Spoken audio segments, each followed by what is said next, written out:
সুপ্রিয় দর্শক বন্ধু, এনবি ইনফোর চ্যানেলে আপনাকে আন্তরিকভাবে স্বাগত জানাই। গণতন্ত্রের অন্যতম উৎসব ভোট পর্ব। উত্তরবঙ্গের বিশেষত ডুয়ার্স এলাকার বিভিন্ন বিধানসভা কেন্দ্রের ভোটের পারদের ওঠানামা নিয়ে আপনাদের মুখোমুখি হচ্ছে এনবি ইনফো। উত্তরবঙ্গের এই ভোটের বাদ্যির সুর, তাল ও ছন্দ নির্ভীক এবং নির্মলভাবে আপনাদের কাছে পৌঁছে দেওয়াই আমাদের উদ্দেশ্য। আজ আমরা এসেছি চা বাগিচার সবুজ গালিচা ঘেরা উত্তরবঙ্গের এক জনপদ বানারহাটে। বানারহাট ব্লকের তৃণমূল কংগ্রেসের দলীয় কার্যালয়ে আমরা উপস্থিত। আমাদের সাথে আজ মুখোমুখি রয়েছেন চা বাগিচার এক ভূমিপুত্র বিমল মাহালি, যিনি জলপাইগুড়ি জেলা পরিষদের নির্বাচিত সদস্য, বানারহাট আদর্শ বিদ্যা মন্দিরের পরিচালন সমিতির সভাপতি, বানারহাট তৃণমূল অঞ্চলের সভাপতি। 67.50।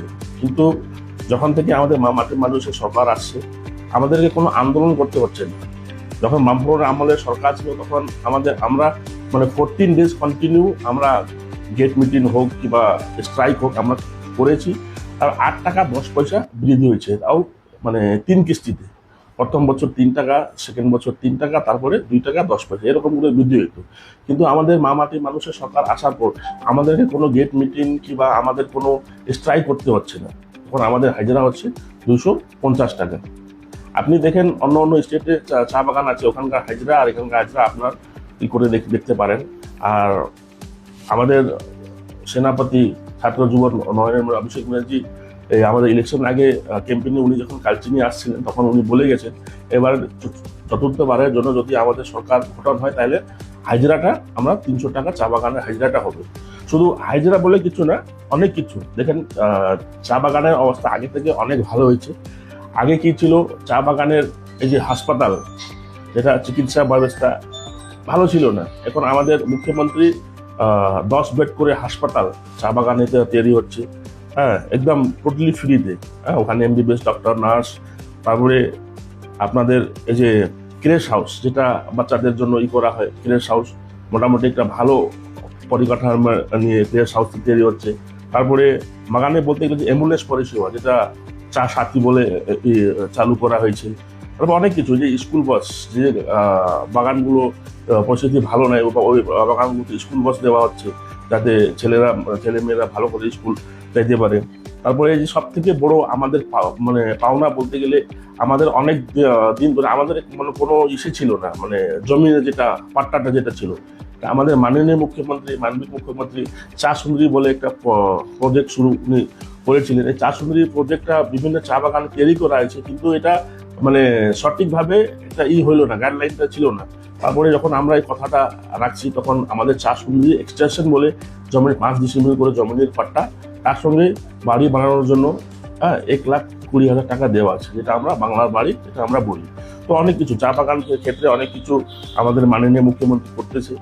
দেখেন পিএফ কার আন্ডারে পড়ে, সেন্ট্রাল গভর্নমেন্ট একদম। তো এই যে টোটালি সেন্ট্রাল গভর্নমেন্ট আন্ডারে আছে, তো কি করে আপনি কারচুপি আপনি বলবেন কি স্টেট গভর্নমেন্ট করতেছে? তাহলে বেহুদা। দেখেন 2014 থেকে যখন থেকে আমাদের দিল্লিতে কেন্দ্রতে ভারতীয় জনতা পার্টির সরকার, তখন থেকে শুধু মিথ্যা কথাই বলে যাচ্ছে। এই যে জনধন যোজনা দিয়ে যে লোকজনকে ব্যাংকে লাইন দাঁড়ে জিরো ব্যালেন্সে খাতা খুলো 15 লাখ করে টাকা দিব, এইসব মিথ্যা প্রতিশ্রুতি দিয়ে করা, বিশেষ করে আমাদের বাংলায় ওরা মিথ্যা প্রচার ছাড়া কোনো কিছু করতে পারতেছে না। আপনারা ভালো করে জানেন, নর্থ বেঙ্গল এক সময় ভালো বিজেপির ভালো করতো রিজাল্ট, কিন্তু যখন 2021 বিধানসভা বলুন কিংবা তার আগে 2018 বিধানসভাতে ভালো রেজাল্ট করেছিল। কিন্তু এখানকার চা বাগানের বিশেষ করে আমাদের আদিবাসী গোর্খারাই দুঃসুবিধায় থাকে, এখন ওরাও বুঝে গেছে কি বিজেপি শুধু মিথ্যা প্রতিশ্রুতি দেয় আর কোনো কিছু না। আমাদের মানবিক মুখ্যমন্ত্রী, আপনাকে তো একটু আগেই বললাম, আমাদের যেরকম দুয়ারে সরকার, লোককে কোথায় কাজ করার জন্য বাইরে যাইতে হচ্ছে না, ওদের কোনো সমস্যা থাকলে দুয়ারে সরকার দেখেন। তারপরে সব থেকে বড় উপলব্ধি হচ্ছে আমাদের পাড়া আমাদের সমাধান, যেটা আমাদের মানবিক মুখ্যমন্ত্রী 3 মাস আগে চালু করেছিলেন।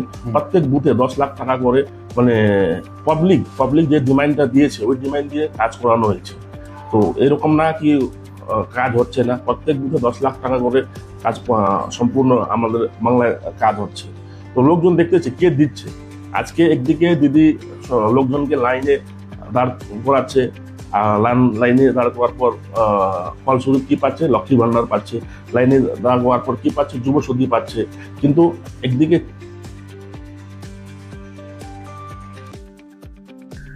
আপনারা সরাসরি আমাদের কমেন্ট বক্সে আপনাদের মতামত জানান, প্রিয়জনদের ভিডিওটি শেয়ার করুন, লাইক দিন। আপনারা আমাদের সাথে থাকুন, পাশে থাকুন। মেম্বার আমার সঙ্গে আছে, আমার ব্লকের ইউথের ভাইস প্রেসিডেন্ট শিবনারায়ণ মাহালি। আমার সঙ্গে আছে আমার বানাহাট 1 নম্বর অঞ্চলের যুব অঞ্চল সভাপতি জুবের আনসারি। আমার সঙ্গে আছে বানাহাট 1 নম্বর গ্রাম পঞ্চায়েতের আমাদের অঞ্চল সভাপতি মাদারের প্রকাশ উরাও। আর আমার সঙ্গে আছে আমার অঞ্চলের জেনারেল সেক্রেটারি শঙ্কর উরাও।